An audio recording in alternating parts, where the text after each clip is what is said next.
Assalamualaikum warahmatullahi wabarakatuh. Saya Maulidatus Zahro dari Fakultas Hukum Universitas Muhammadiyah Malang akan mewawancarai Ibu Hajah Mitro Atin SPD selaku Ketua DPD Golkar Kabupaten Bojonegoro, Wakil Ketua DPRD Kabupaten Bojonegoro, dan anggota DPRD Kabupaten Bojonegoro Dapil 4. Assalamualaikum warahmatullahi wabarakatuh. Waalaikumsalam warahmatullahi wabarakatuh. Selamat siang Ibu. Selamat siang Mbak Zahro. Perkenalkan, saya Maulidatus Zahro dari Fakultas Hukum Universitas Muhammadiyah Malang. Sebelumnya saya mengucapkan terima kasih karena telah menyempatkan waktunya untuk saya wawancarai di tengah kesibukan Ibu. Saya akan mewawancarai Ibu dengan topik Hukum Tata Negara Indonesia yang diimplementasikan di Kabupaten Bojonegoro.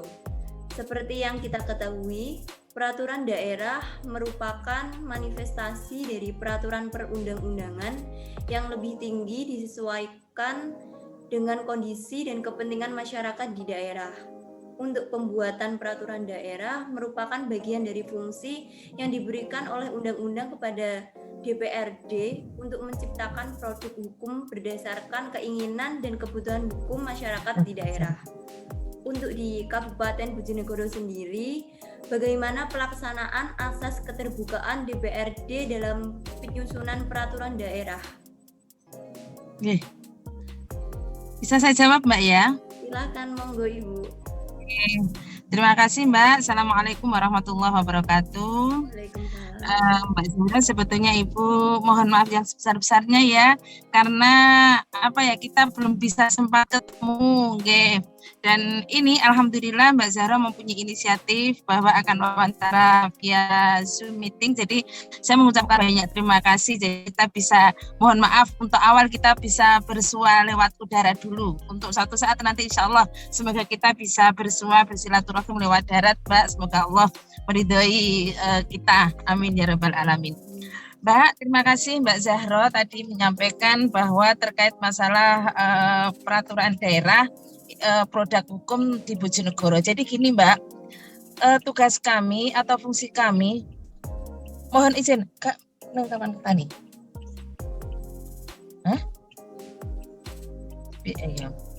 Mohon maaf Mbak, ini tak sambil mengingatkan driver saya, enggak apa-apa ya? Iya, tidak apa-apa Ibu.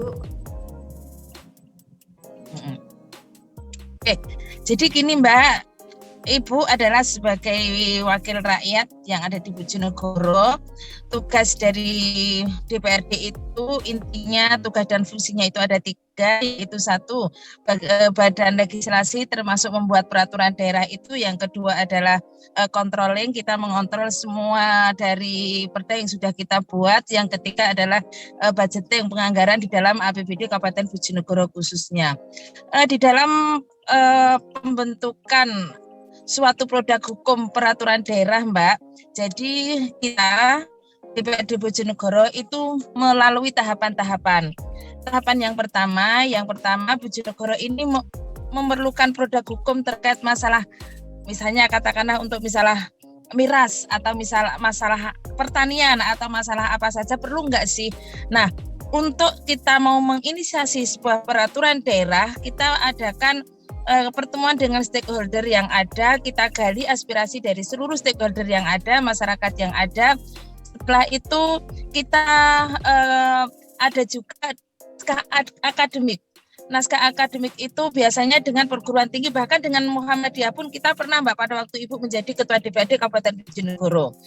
Setelah itu kita bahas beberapa dari naskah akademik itu, kita bahas, kita undang lagi melalui forum group discussion ataupun FGD yang anggotanya adalah para stakeholder yang ada di masyarakat itu terkait perda yang akan kita keluarkan nanti. Nah, setelah melalui beberapa tahapan, Mbak, beberapa termasuk pembahasan dengan masyarakat, dengan eksekutif, lalu perda itu sebelum ditetapkan, perda itu kita kirimkan ke gubernur dulu untuk mendapatkan evaluasi dari gubernur. Setelah itu baru kita tetapkan. Nah, setelah pelaksanaan penetapan Perda ini, Mbak, waktu Ibu menjadi Ketua DPRD Kabupaten Bojonegoro dan sekarang sampai saat pun sudah dilaksanakan, bahwa tujuan kita membuat peraturan daerah adalah untuk masyarakat, dari masyarakat untuk masyarakat. Jadi semua masyarakat wajib tahu. Maka pada waktu tahun 2014 itu Ibu mengusulkan bahwa Perda peraturan daerah yang sudah kita tetapkan dari DPRD Kabupaten Bojonegoro ini semuanya harus disosialisasikan kepada masyarakat. Nah, alhamdulillah waktu itu seluruh peraturan daerah yang ada di Kabupaten Bojonegoro sudah disosialisasikan dan saat ini pun tahapan-tahapannya dilakukan seperti tahun 2014 kemarin. Jadi gitu Mbak, monggo mungkin ada yang perlu ditanyakan. Terima kasih Ibu atas jawaban dari pelaksanaan asas keterbukaan. Untuk yang kedua, saya ingin mengetahui faktor-faktor apakah yang mempengaruhi pelaksanaan asas keterbukaan DPRD dalam penyusunan peraturan daerah. Gini Mbak, tadi Mbak Zahra kan sudah menyampaikan bahwa peraturan daerah, produk hukum dibuat itu adalah tujuannya adalah untuk masyarakat. Nah, kalau kita tidak terbuka dengan masyarakat, lalu siapa yang akan kita buatkan?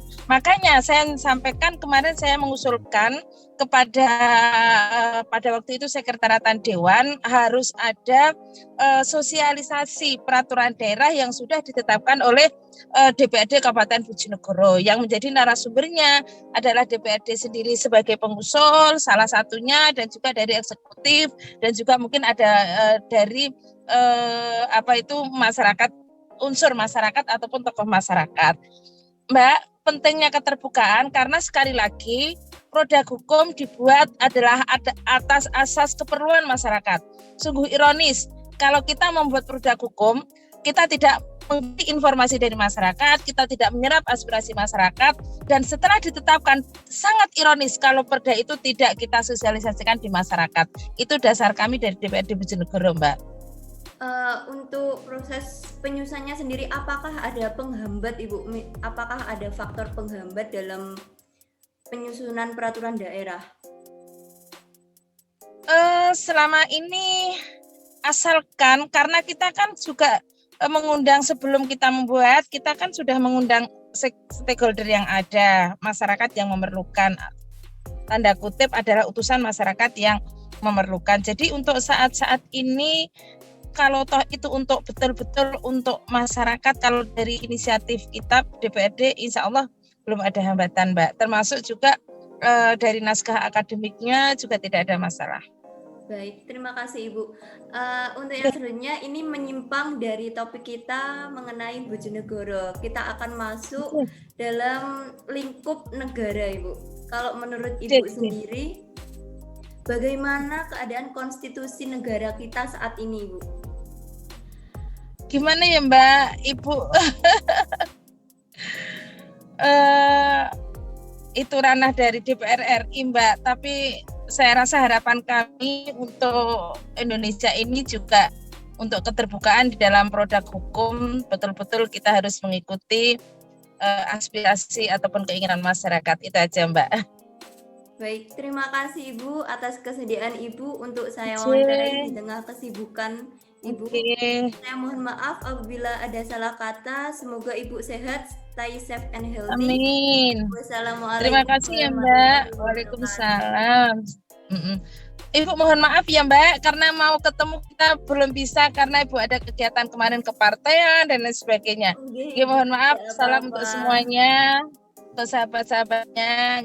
Waalaikumsalam warahmatullahi wabarakatuh.